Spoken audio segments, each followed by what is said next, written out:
Welcome to this video tutorial focusing on the 5 beliefs that anchor the genuine contact way of working. Over the next few minutes, Birgit Williams, who's here co-hosting with me, and I are going to be exploring those 5 beliefs that anchor genuine contact and talking a little bit about the way in which we work with them. And before we dive in, Birgit, I just want to give you a chance to say hello and any words of welcome.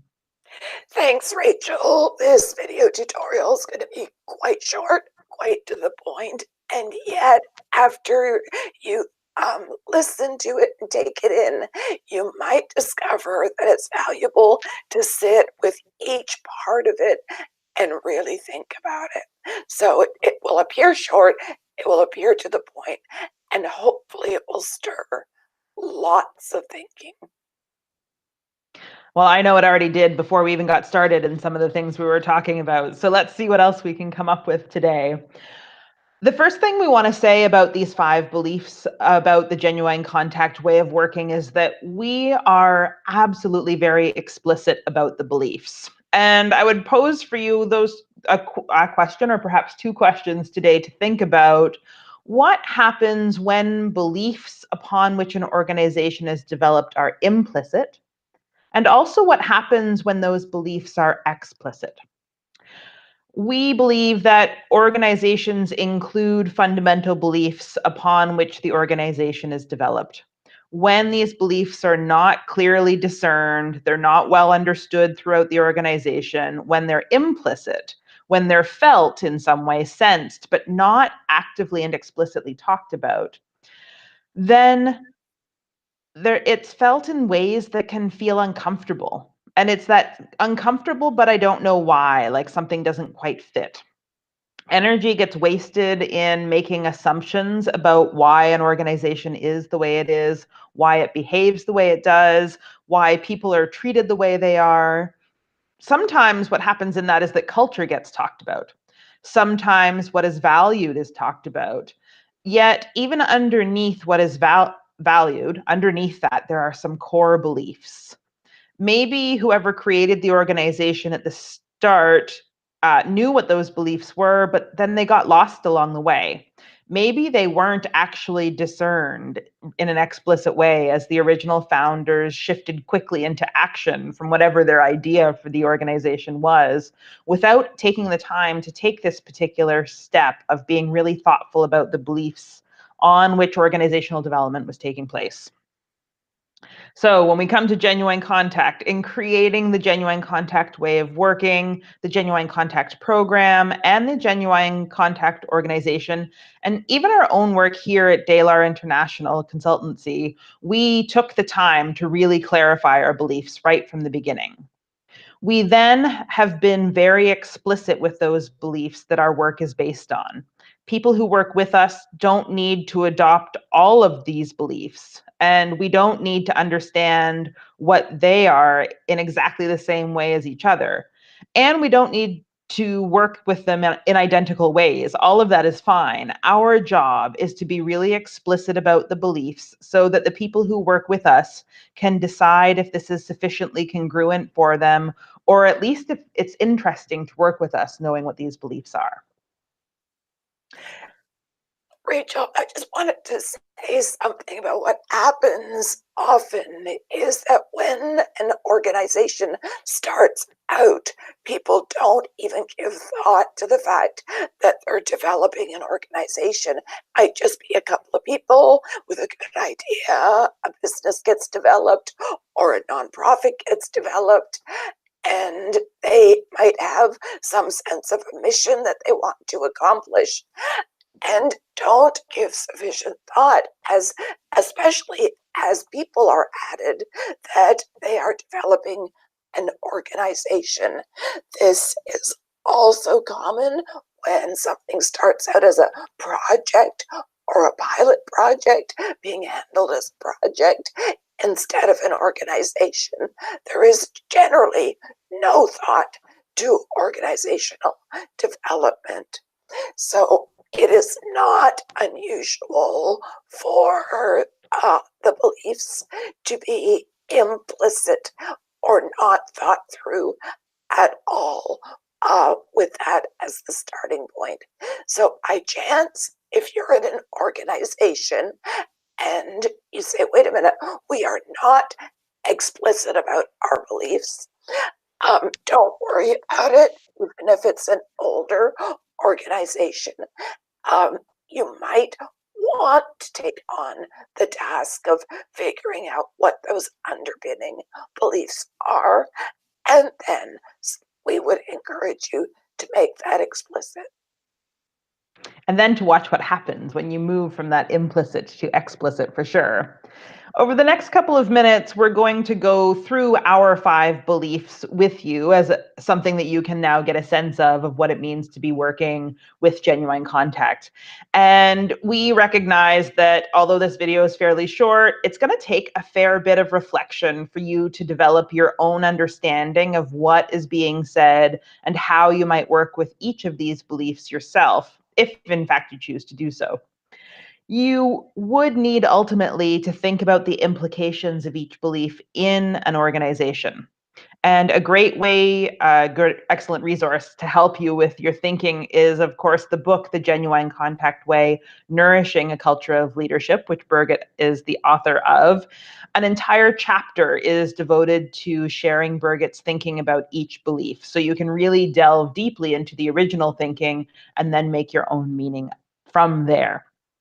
For now, we're going to present these 5 beliefs as an example of us being really clear about our beliefs, being really explicit about them, and anchoring all of our work in these beliefs.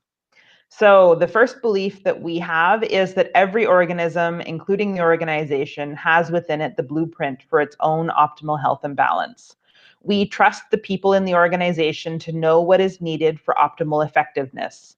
Building on the strengths within the organization is a key to optimal effectiveness. The next of these beliefs, and feel free to pause this video at any time if you just want to kind of sit with any of them, but I'm going to keep moving through them one after the other. The next one is that we believe that focusing on genuine contact enables individuals and organizations to achieve the individual and organizational health and balance that is needed for optimal effectiveness. Positive change in the organization is directly linked to positive change in individuals. Both are required for sustainable new ways of working. Our third belief is that we believe that spirit, big S or little s, matters. Conscious energy matters. That through spirit, all of creation is connected and that people are precious. Our experience is that strategies based on these values have exciting, tangible results. We believe also, number 4, that change with its accompanying loss, grief work, and conflict is constant. Individuals and organizations that develop mastery in working with change can sustain optimal effectiveness. These leaders and organizations recognize that change cannot be managed, that energy spent trying to manage change is wasted energy, and that productive use of individual and organizational energy is achieved by working with change rather than against it. And the last of our 5 core beliefs is that we really believe in keeping it simple. Simple frameworks and processes enable success with complex situations. In keeping it simple, we recognize that any sustainable change must begin from the inside and cannot be externally initiated or driven.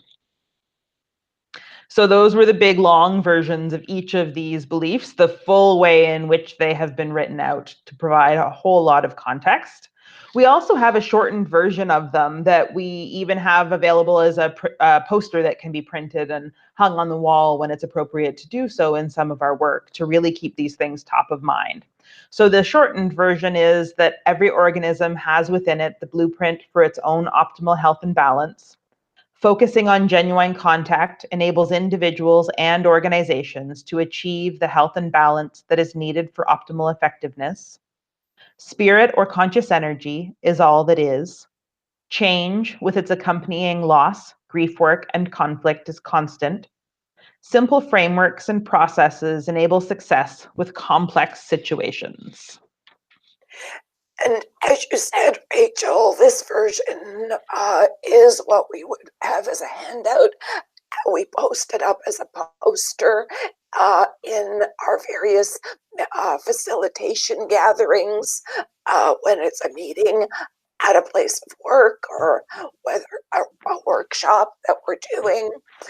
And the long version is also available on our website. And it was an interesting conversation that we had had before deciding to be so explicit about our beliefs and to have that long version on the website, because it does indeed take a lot of thinking to determine what that belief means to a person. And did we want to be so public about our beliefs? And that's what took us out to this. Of course, we have to be explicit. We have to be public. We each, you and I, and Ward, had had different experiences of being in places that were not explicit about beliefs. And then after being engaged with them for a while, that you discovered the beliefs, the underlying beliefs, not what was happening at the surface. And it didn't feel good. So we wanted to be quite explicit and saw the wisdom of it. So the shortened version does what it needs to do for most situations that we find ourselves in. Yes. I also have an alternative shortened version, which we think about as, I think about anyway, as the way that I work with these beliefs. So in looking at them over time, I've been working with these beliefs for like 20 years now. Over time, of course, your focus on what actually really speaks to me the most about each of these things that, they're relatively simple sentences, but they have lots of complexity built into them. This is where I'm at the moment in working with these beliefs. So it's another way of looking at them that is slightly different than what was presented on the last slide. So the first one for me is that all of creation is connected and people are precious. Every organism, including the organization, has within it the blueprint for its own optimal health and balance. Positive change in the organization is directly linked to positive change in individuals. Both are required for sustainable new ways of working. Productive use of individual and organizational energy is achieved by working with change rather than against it. And the last one is that simple frameworks and processes led from inside the organization enable success with complex situations. So if I approach both my life and my work from these places, this is how I want to work with these beliefs, how I want to see them show up in my life, in my work, in the work that I do with others, then this is where I have my particular focus on them right now to affect the kind of change that I want to create. And I think that it's like we certainly invite that people take in, here's the 5 beliefs that we have, here's the shortened version, and to take some time to make sense of it for yourself in just the way that Rachel has, and how she currently, in staying true to herself, works with those beliefs and what she uses to guide her work, still tied into and anchored into those 5 beliefs, but making it uniquely right for herself at this time. And as she said, in working with them for 20 years, this is the current way that she works with these beliefs. So if you are working with in the Genuine Contact way, whether with the Genuine Contact program and its parts, or creating a Genuine Contact organization, or participating in one, I invite you to look at beliefs, acknowledge them, keep them in mind, don't, and then sort out, how do you want to work with them? What's right for yourself? Excellent. So that what's right for yourself, sorting it out, is the last bit of homework that we'll leave you for today. So taking some time to really reflect on these beliefs, the power of making beliefs explicit versus what it's like if you just have implicit beliefs. This comes to the end of our exploration of the 5 beliefs of genuine contact. Birgit, is there anything you'd like to say as one more final word of wisdom before closing? I'm laughing a little bit, Rachel, so it's not about a word of wisdom. We started out by saying this was going to be short and to the point, and then I thought, yeah, and we've invited you all into a lifetime of homework. And I think anyone who's worked with us for any amount of time will know that that happens often when we say we're going to do something that's short and to the point. So it definitely is a lifetime's worth of homework. We would love to hear from you about how it is that you are working with those 5 beliefs, or even what you're doing to develop your own set of beliefs in your organization. That's the end for today, and we'll see you in the next video.